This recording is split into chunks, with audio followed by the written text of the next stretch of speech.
it's about disclosure. Some say full disclosure on the UFO matter has begun. So, do you think it's begun, or do you think that the release of that Navy video is just a fluke? And if it has begun, what are the socio-political and economic ramifications of this becoming a normally accepted thing in our culture?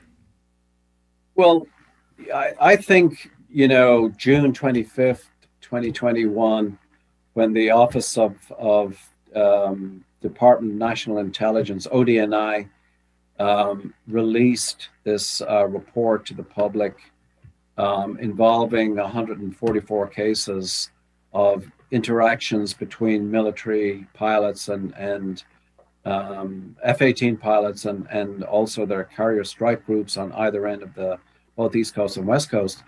That was a turning point in the history of how the United States government treats this phenomenon. Because before that, I mean, they basically said in that report that, number one, UFOs are real.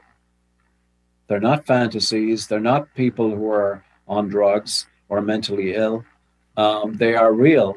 Number two, they constitute an air safety concern. That was new. And three, they potentially constitute a national security issue. So the fact that the United States government came forward and said this to the public was a complete departure from the previous 75 years, where witnesses were regularly sort of labeled as drunks and mental incompetence, and sort of people have to be crazy to talk about UFOs. The other thing is that the United States government admitted that they had been studying UFOs, even though the standard line from the United States Air Force and from other departments had been, we lost interest in UFOs in 1969 when we stopped Project Blue Book, and the Condon UFO report put an end to all of our interest in UFOs. That was not true. I mean, they've been studying UFOs all along.